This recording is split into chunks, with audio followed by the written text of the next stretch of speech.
Thank you for joining us today on Halloween to talk about Christmas. We really appreciate it.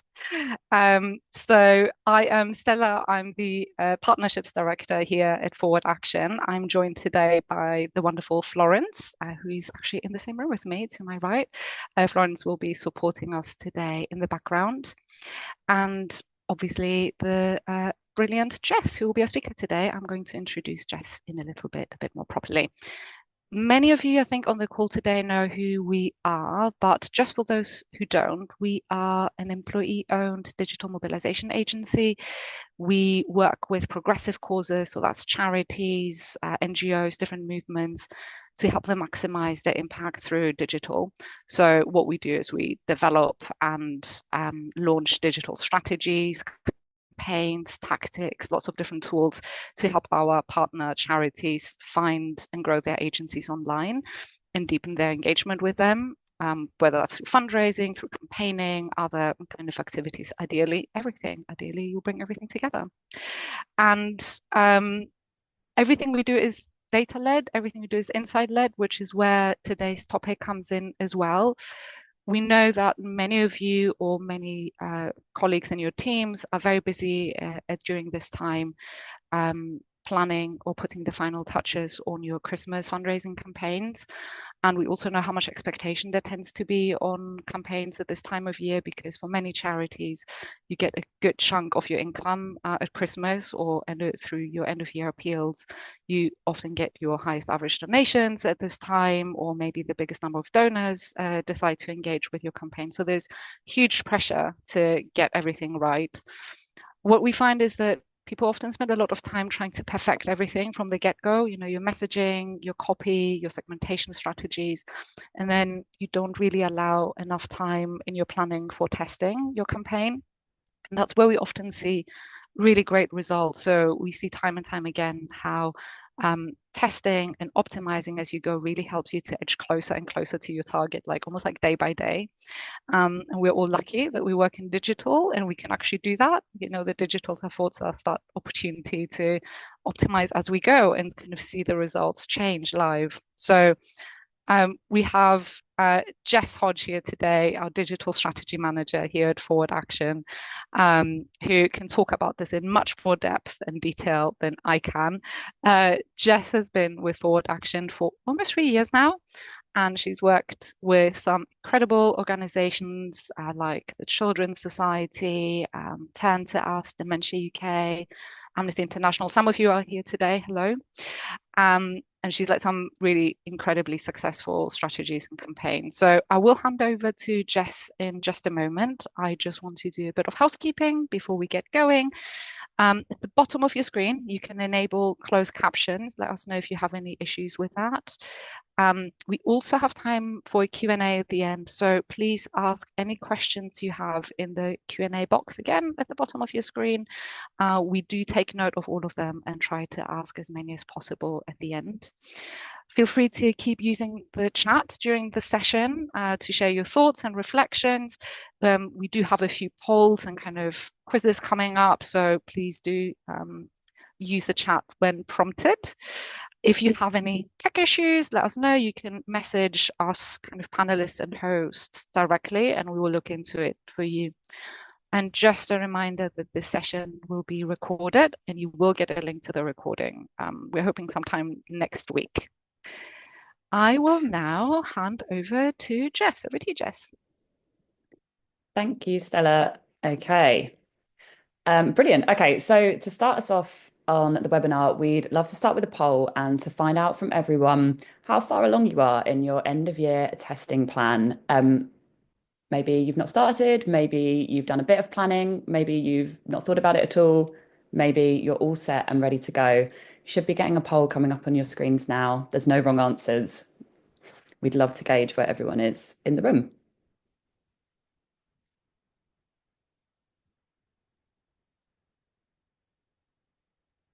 Give everyone a few seconds to answer.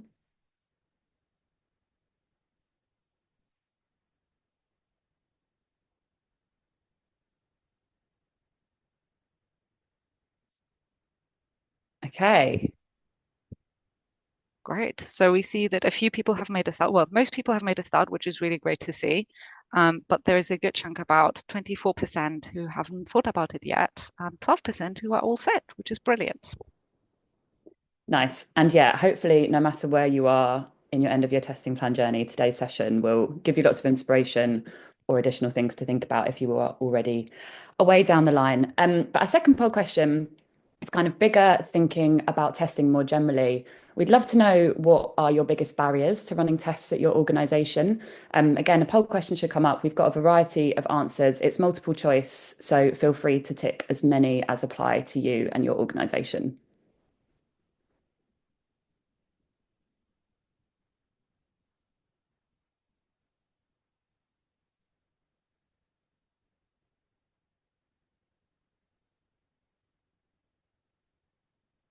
Yeah, and if you do have other things that come up outside of these multiple choice answers, please do feel free to put them in the chat. Yeah, and I think so. Answers are still coming through, but the vast majority of people are saying that we don't have enough time or capacity, which I think we see time and time again. Um, just over 40% of people say that the tech is not set up properly. And there's also a lack of knowledge, people saying that they don't know enough about how to do it properly. Okay, yeah, that's super useful to know. And I'm going to take this opportunity as tech has come up as a big barrier, with about just under 50% of people saying it is. At the moment, Forward Action, we're running a tech survey to the whole of the charity and NGO sector to really understand where organisations' tech challenges are and understand how we can help you meet them and overcome them. We'll share a link to the survey in the chat because we'd love to hear from as many organisations as possible. So if you can spare 10 minutes, we would love to hear about the specifics of those tech challenges that you are facing. Okay, great. Thanks, everyone. It's really useful to understand where everybody is at. I'm now going to go into the presentation itself. I'm going to start by talking about testing more broadly, think about the benefits and some of the things around setup. And then I'm going to go into the promised 12 tests of Christmas to impact your end of year campaign results. So, firstly, testing is really an opportunity to make your ads, emails, pages, journeys, whatever it might be, work harder for you. Um, it means that you can optimize to find what generates the best results for the same amount of effort. And better results when we're talking about end of year often means more donations or even bigger donations. It also can create a better experience for users. So that's less frustration, better sentiment from supporters. And we know that the easier it is for a supporter to take an action or make a donation, the better. And the quicker you can create that good experience and sentiment, the more valuable a supporter is to you. And finally, the final benefit is you learn what actually works. So you stop relying on your instincts, your opinions, or long-standing organizational mythology to say what is driving donations or driving actions of any kind, and you let the data tell you, and you can help resolve those internal debates. And this presentation that I'm going to go through today is talking about end of year testing, but really it's critical to be thinking about your testing strategy all year round to help continually build on your organizational performance, learnings, and really make all of the work you're doing work much harder. So I'm going to get a little bit into the nitty gritty of how to actually set up and run and analyze tests. And firstly, think about how you get started and how you start thinking about what you might want to test. And as I said, yes, we're talking specifically about end of year testing in this presentation, but really this methodology is totally applicable and really important for year-round testing. So first off, you want to identify your problem or pain point. Then once you've found that, you want to decide what you want to test based on that pain point. Prioritize your testing ideas. Work out how you'll go about testing. Set up your test and review your results. And I want to put a caveat here that testing results aren't always neat and tidy by any means. Sometimes you won't have enough data to get results. Sometimes you'll need to rerun a test. Sometimes, it will be really tricky to do the setup, but the payoff is usually always worth it if you can get over those initial hurdles.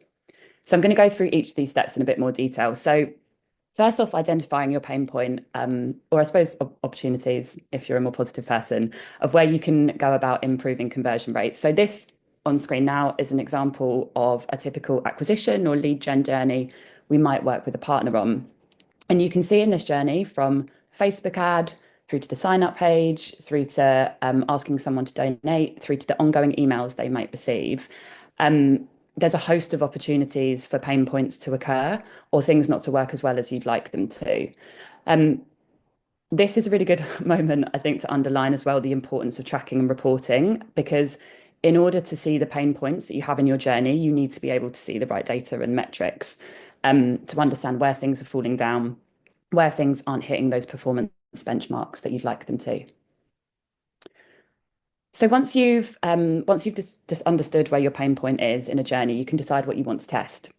And to start doing this, you want to set a goal. So this could be that you want to get more people to opt in on a petition page, for example, or you want to increase the donate rate on a donate page. And once you have that goal, then you need to think about what you want to test that will deliver that goal. So often there is a number of things that you could test that will impact your goal. So in this instance, if you want to increase your donate rate on a donate page, there are two levers that you could pull to increase this. So you could increase the user's motivation to donate in the first place, or you could make it easier for people to donate once they're on the page. And you want to prioritize which of these you want to focus your testing on and your efforts on.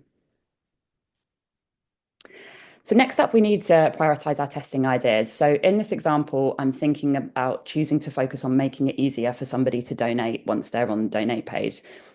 This is a really great time to bring in colleagues and to brainstorm testing ideas around your problem statement. And it's really good to frame testing ideas as problem statements. So, for example, how might we make it easier for supporters to donate on our page? And then you want to spend some time getting as many ideas down as you can at this stage.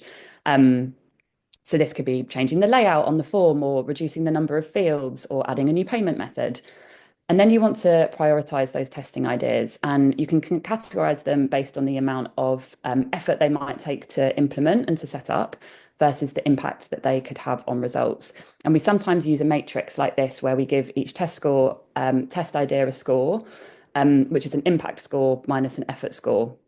And those that have the highest score are the ones that we want to work through first. So high impact, minimal effort. You don't want to be spending a ton of time setting something up if you actually think the impact that the test could have is pretty minimal. And this can help you create a hypothesis for your test. So, for example, we think that reducing the number of form fields on the donate page will increase the conversion rate and result in more donations. And that's then what we will go about testing. So now on to where you're going to test. So we typically run tests across different touch points in journeys. So sometimes it might be on paid social platforms. Sometimes it might be on pages themselves on your website, or it could be across the email program that you're sending to supporters. And there are different methodologies for testing across these different platforms. I'm going to go through these extremely top line and briefly a little bit on setup. So when we're testing in paid social, this is probably one that we all do lots of, but obviously we create different ad sets and want to test different variants within that. So that might be different audiences that you're looking to test with or different framings on the page. You make sure that you're using the same budget behind each variant and the same time frame as well. And something really important to bear in mind is actually the number of conversions you'll need to start getting data and learnings when you're testing on page social. So making sure that your budget is big enough to be able to deliver the results that you need to see. And yeah, so secondly, testing on page, we often will run these as split tests. Our go-to platform at the moment is VWO, but there's lots of different platforms to do this out there. VWO has quite a good starter plan, which allows you to run quite a good variety of A/B tests. And in this kind of testing, we would have a control page, clone that and change a variable on the cloned page to create a variant, and then drive traffic to both of those pages and measure performance. And yeah, thinking about traffic, again, it's really important to think about how much traffic your pages are going to get when you're driving people to them and you're looking to get results. some pages, for example, donate pages will need to run for longer, probably, as they'll have less traffic compared to, say, a petition page or a hand raiser page, for example. So you want to think about that as well and how you can actually boost the number of people getting to those pages. And then testing in emails. Again, the way that we would normally do this is to have a control email and then change a variable to create a variant email. Make sure that you're keeping factors the same, like the time that you send it, unless that's the thing you're testing, I suppose. And then also to think bigger than subject lines. We know that subject line testing is like the go-to testing, I think, with email, and obviously it's a really quick and simple way to test something, but it's not always the most effective. And things like image testing, donate prompts, message framing, senders, tons of other outside the box testing ideas can actually drive more value for you. And I will go into lots of those when we come into the specific 12 tests of Christmas. So you can hopefully get some inspiration from that. And then finally, you've run your test. You now need to come to reviewing your results. And critically, you want to make sure that your results are fair and reliable before going ahead and making big changes to your organizational best practice or ripping up the rule book on like page setup. You want to make sure that you've got fair and reliable results. And for that, we need to know that the result wasn't caused by something unique to the scenario we tested in. So you want to make sure that a test is repeatable and not biased, and change only one thing at a time when you're testing. And again, here, I'm just going to pause to do another plug for accurate reporting, because this is the way that you can ensure that you know that that data is really solid. And then also a plug for making sure that we're writing up our test results, sharing them with colleagues, and actually implementing the learnings from testing so that you can close that loop on a delicious testing cycle. Um, Brand. Okay. That was a bit of an overview of testing more generally. I'm now going to take us on a whistle stop festive tour of testing with examples taken from our incredible partners that we work with. So I'm going to go through 12 tests of Christmas. In each case, I'm going to talk through the hypothesis or assumption that each test was set up to challenge. And then I'll also talk about, in most cases, the impact that the testing actually had. Some of these examples I'm going to go through are like strict A/B tests, and others are more just ideas and inspiration for things that we'd really recommend you trial. And on lots of these that I go through, I'm going to ask you which version you think won out in the testing. So please do put your answers in the chat and tot up your score as you go. It's not a test, but well, unless that motivates you, in which case it's very much a test. And yeah, we'll see who gets a high score at the end. Okay. So first off, the first test here, we're going to start right at the top of the funnel, thinking about paid ads. So the hypothesis or assumption that we were looking to test with this was that with direct to donate ads, you always need a case study to bring your fundraising ask to life, and that's the most effective way to bring a fundraising ask to life. Actually, direct to donate ads are a real opportunity to stretch your creative muscles. And obviously, you can test tons within ads like copy length, imagery, case studies versus no case studies, illustration versus photography, so much within ads. So, this is an example from our long-standing partner, Refuge. And this is going to be the first question of the quiz. So, which creative do you think generated more clicks and donations for their direct to donate ads in their end of year appeal? Do you think it was the graphic image and case study led ad on the left, or do you think it was the illustrative image on the right? I'm going to let everyone have a post. Okay. Okay, yeah, everyone's going right. Yes, indeed. We found that the short, sharp copy and illustrated design resulted in by far the most donations and highest return on ad spend without the need for a full case study, which I think is really great. Case studies are brilliant, but that is also really good news because I think that can help lower the bar to actually getting ads like this up if you know actually you don't always need to have a fully fleshed out case study to make a really compelling ask. So test number two, we're staying on direct to donate ads, but this time thinking about the audiences that you might want to target with those ads. So our hypothesis here was that with direct to donate ads, warm audiences would drive a better return on investment. But we wanted to test this assumption by targeting multiple audiences with a low budget to start with at the beginning of the campaign. And what we found was that the return on ad spend was significantly higher when targeting existing donors, but also interestingly, when we were targeting a broad audience as well. So it's definitely worth having a mix of audiences and not limiting yourself to warm audiences with your higher bar asks like direct to donate ads and keeping your mind quite open when thinking about who this can appeal to. Great. So now I'm going to move on to test three, which is thinking about tests within emails. So the hypothesis with this test was that the most important thing you can ask people to do at Christmas is donate. So therefore, every email should be a direct donate ask. But actually, we often see engagement tactics like the one on the left here boost fundraising appeals when they're followed by an immediate donate ask in the user journey or daisy chain. So in these examples, we have this send a message of support action on the left that was followed by an immediate cash ask in the user journey. And then on the right, we have a more generic straight up classic fundraising email on the right. So, second quiz question, which do you think resulted in more donations? The left one with the engagement ask followed by cash ask, or right, the direct fundraising ask? Okay, a good mix coming through. It was, in fact, the right. It was the direct fundraising ask. But I love this example because the follow-up cash ask after the engagement ask email actually had a 33% higher average gift than the direct fundraising ask. And 5K was raised through this engagement email. So which was far higher than we expected. So it definitely goes to show that having this mix is really important. We know that people respond to different kinds of asks. So make sure you're mixing both a mix of engagement and fundraising asks in your end of year appeal.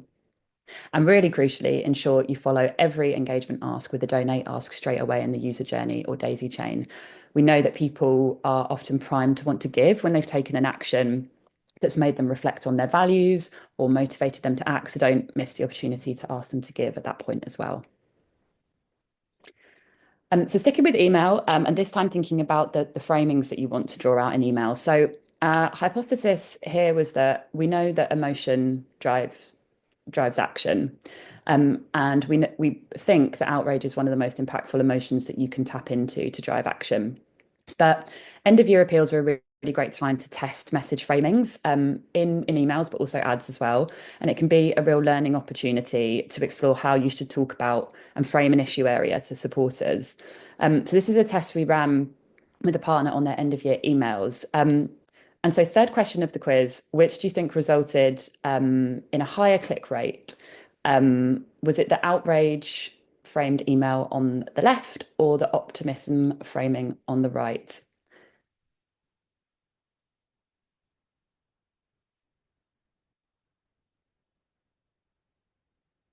Okay, again, a good mix. It was the outrage framing. So, through lots of testing, we do often find that tapping into this sort of outrage framing is a more effective framing than a hopeful one. But it's definitely a test worth running, and I think also worth saying that it's also important to give people an outlet and a meaningful action to take off the back of that kind of outrage emotion. Um, and it also might not be the right kind of emotion to tap into for your organization or your issue area, but that's why we test. So think about what are those different emotions that you could try and draw out in your email testing. And if your email list is over about 25,000 people, you should be thinking about running bigger tests like this on every send and thinking bigger than subject lines.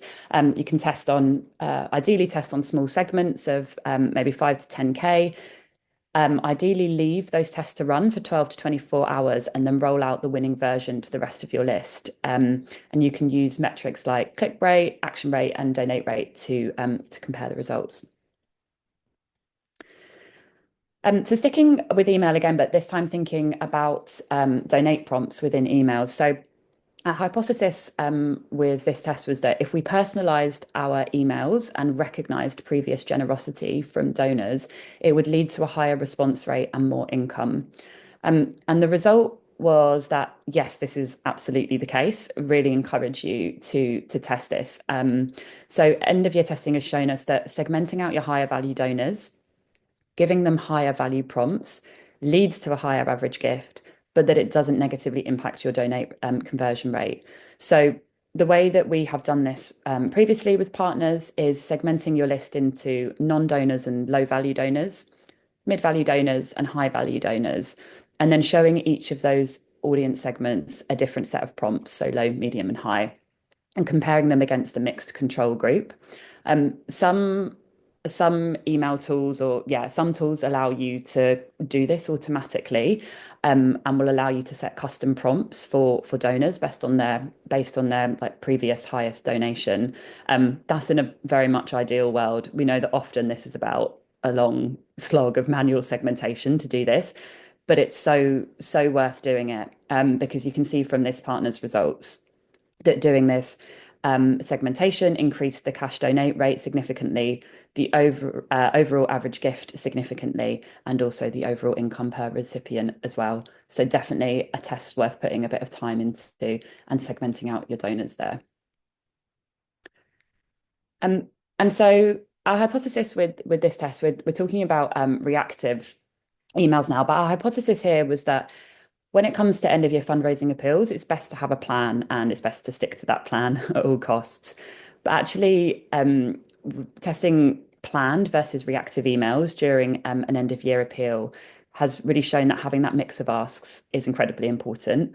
And actually leaving flexibility within your plans to respond to real-time events within the theme of your campaign will likely generate really great results. So this could be responding to real-world events, or tuning into something that's happening culturally. It could be breaking news moments, could be a political development that happens, or could be a cultural moment that's happening, like a TV program, for example, literally anything. This is an example from our wonderful partners, Care for Calais, which was a reactive email as part of their winter email series, which is referencing the cold weather that had happened in the UK with a direct fundraising ask. So this email was brief, written and signed off and sent within 24 hours, which is gold standard of what you want to be aiming for with reactive content. It has this really relevant and timely content, and as a result had a super high average gift and was one of the best performing fundraising emails of their series. Email's obviously a great place to be testing reactive content, but you could also think about doing this within acquisition tools, ads as well, direct to donate ads even. Test number 7. So our hypothesis that we were trying to test here was that we felt that having tangible donate prompts in emails would encourage more people to give versus a sort of generic prompt. So next test or quiz question coming for you. Which of these two emails do you think performed best? Do you think it was version A on the left with the tangible prompts around buy toys, buy a baby box set, etc.? Or do you think it was the version on the right, which has the generic buy a gift now?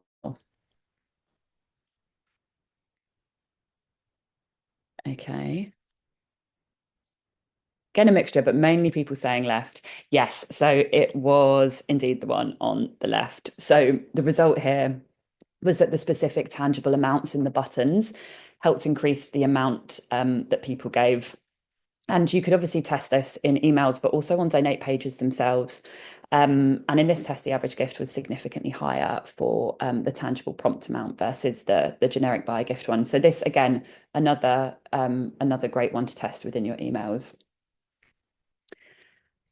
So thinking about design of emails now. So our hypothesis here and insight from a lot of email testing with partners is that graphics really aren't shown to increase conversion, which is why we, as a rule, default to very lo-fi design in emails. So we don't bother with banners or images. But this is definitely worth testing, especially in a high frequency campaign like an end of year appeal, where actually graphics like this can really help tell a story. So like the Greenpeace example on the left, which shows a totalizer for their fundraising campaign. And the example from Comic Relief on the right showed a live countdown clock to their fundraising appeal ending. It says 0 at the moment, but I promise that when the email went out, it was live. And yeah, in both cases, the inclusion of the graphics resulted in some of the best performing emails of the series.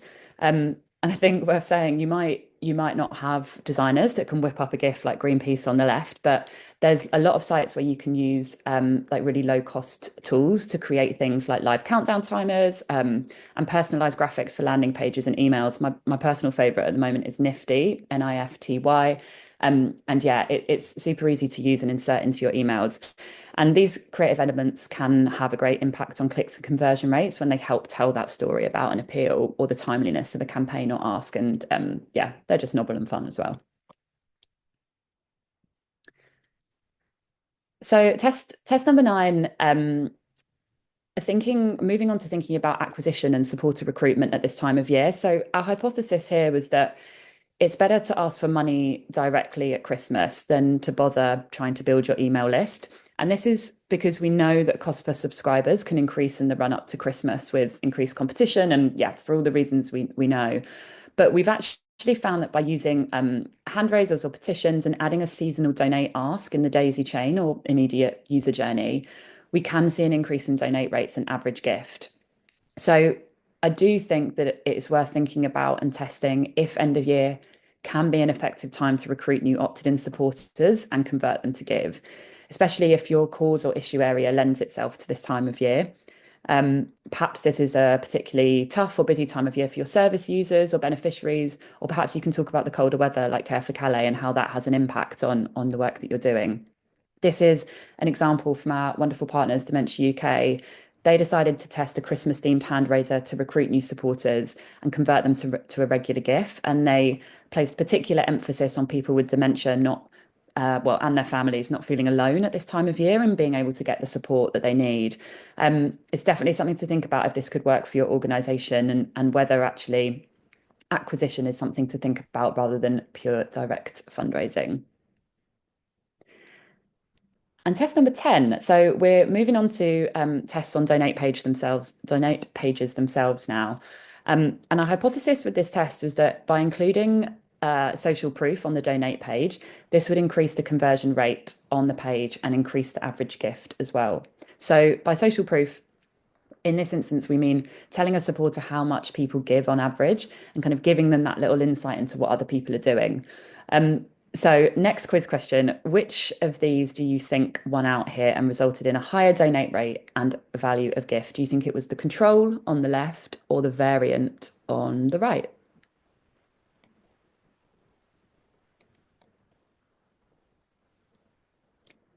Yeah, I feel like having the big circle there, um, making a show of what we did also gives it away.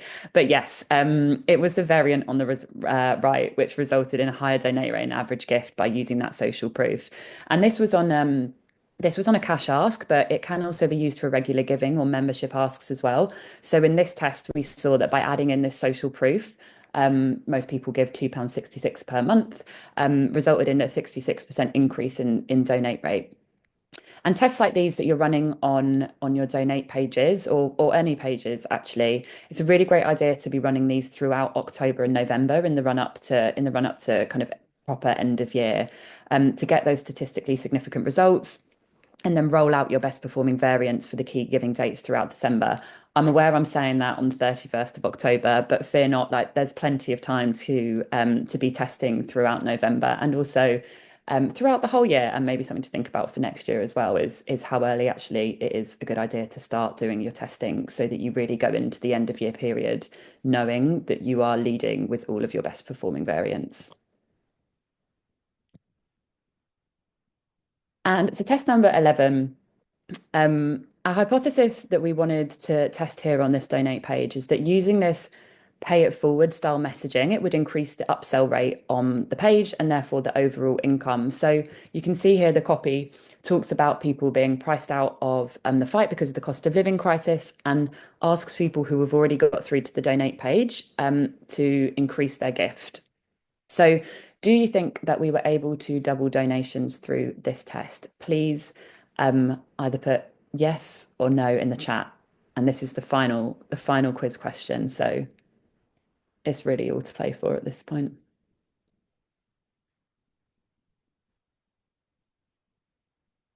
Okay, a mix, a lot of positive people. Um, I think the pessimists went out in this instance.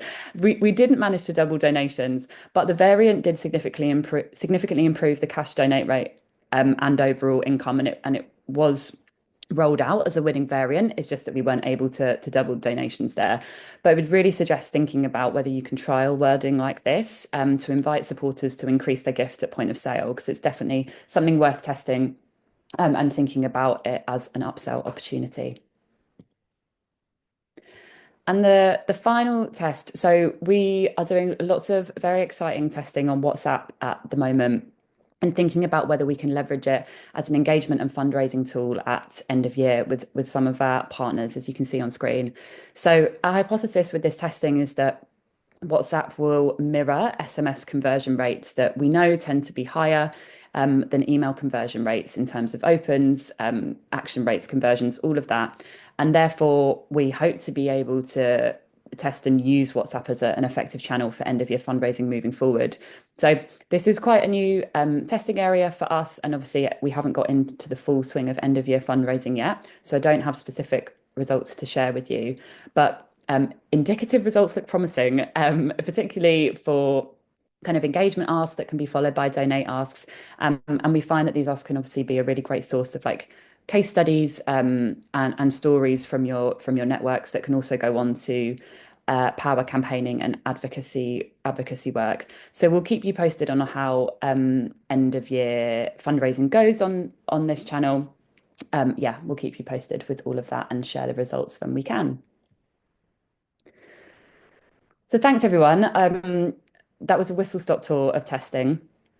And yeah, hopefully, even if you've sorted all of your testing planning out, it's maybe given you a little bit of inspiration of something else that you could test. And if you're at the very start of your testing journey, yeah, hopefully it's showed you actually what is possible in terms of everything there. I just want to leave you with three kind of testing rules that I think it's useful to live by.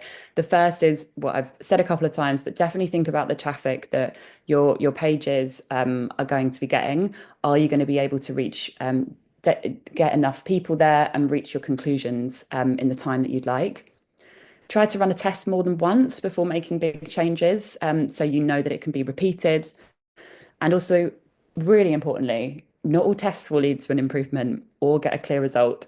And that is okay. That is why we test and why all of this is so important. As I said, both at end of year, but also when thinking about your year round testing strategies as well, just to make sure that all of the work that you're doing is working even harder for you. Thank you so much, everyone. I'm going to pass back to Stella for some questions. Thank you, Jess. That was a real whistle-stop tour. And I know people sometimes say that our webinars are a bit too early in the day, but what better way to wake up than a quiz on testing results? Thank you. You know, when we ran the poll asking people what some of the barriers are to testing, one of the biggest thing that came back was we just don't have enough time or capacity to run testing. So if you were in to advise a team that is really running short on time, they're like a small team or they're just super busy, which ones of those tests do you think they should prioritize? Does the answer depend a little bit on who they are and what they've done before? Or is there like a general kind of, yeah, is there a general rule that they can apply? Yes, I think it probably does. It probably does depend on the organization and what you've got set up. But I think for me, I think some of the most exciting testing results and things that teams can look to do is that like reactive testing. So think about what you might be able to get out in response to something that happens in the real world or to like a political development or some kind of cultural moment where you can be talking to supporters about something that's happening in their lives and testing that as a different kind of ask that you might be putting in front of supporters. And I think what's really important with that kind of like reactive testing is having the structures in place to enable you to get something out quite quickly, which maybe is about making sure that there's the kind of trust there and processes in place to be able to like empower staff to be able to do that. So that's definitely one. And I think another one, if you can find tangible donate prompts to put in your fundraising emails, then definitely test that. Might be something that's a bit easier to do in terms of setup. If you do have those kinds of tangible prompts that you can share with supporters, that's always a great one. That's really great advice. I suspect some people might also be tempted to take today's results and apply them to their own work. Do you think that that's okay? Should people just apply learnings from these tests to their own activity, or could the results actually be quite different when they run their own testing? Do your own testing, definitely. Results could be hugely different depending on the organization, your audiences, everything. And I think actually that is something that is really interesting to see. And in our test catalog at Forward Action, we have so many of our tests that we run actually end up with very different results depending on the partner. And that's great. And it's about building your best practice as an organization. So take it as an opportunity to do that and run these tests for yourself. Use this as inspiration, but know that you might get quite a different result because obviously your context, your cause, your audience is very different to the organizations we might be talking about. But yeah, I would say test yourself. Great. And when it comes to budget, how do you think people should kind of think about allocating budgets to testing? So, how much of their overall budget should be spent on testing? That's a great question. I think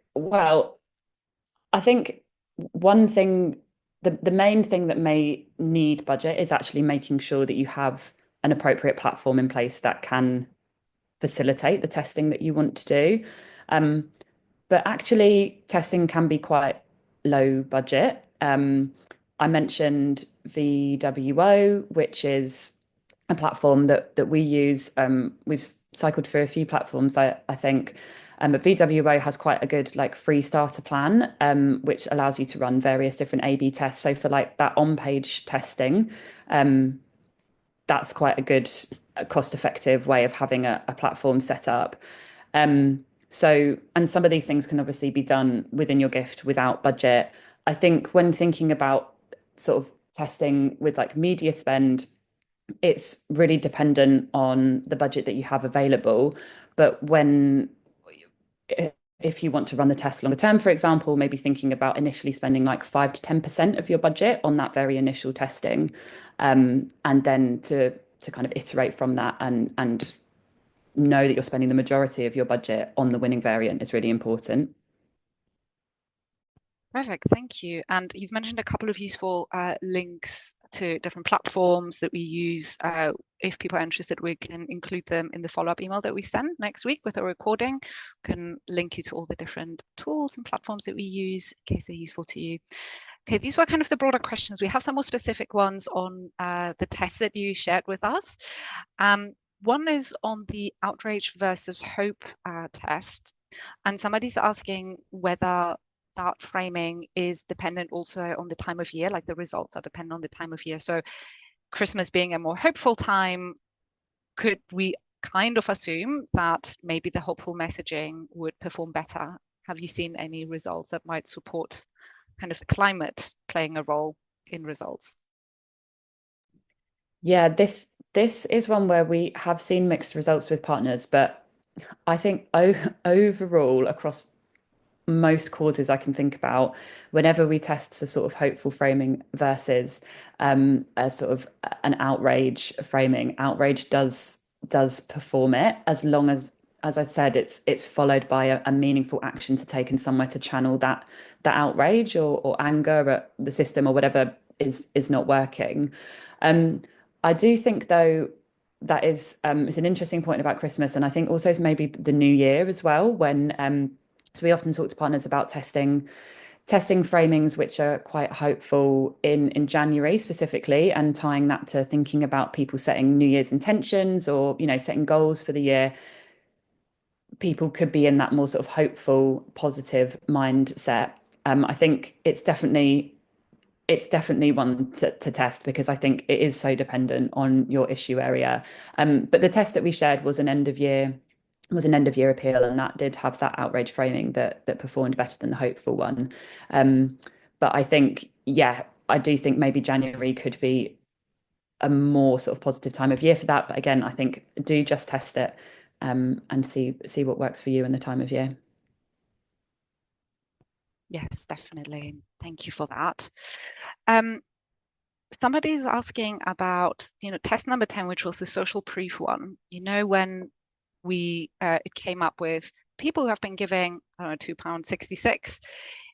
Do you know if that has been done, if that's a dynamic field based on the actual average of donations from the appeal, or whether that was added to the form manually? Do you remember? Um, I don't know the specifics for that test, but I'm imagining you could do it either or.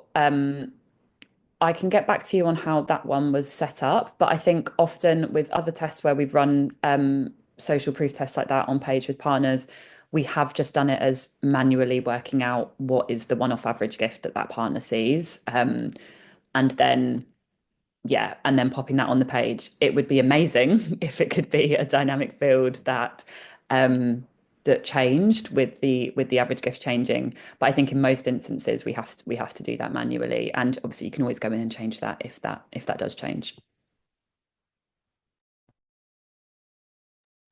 Perfect. Yes. We have a few more questions. We don't have a lot of time, so we only have a couple of minutes left. There's a few questions about WhatsApp specifically, which is great to see, and people are interested in things like permissions needed, channels, etc.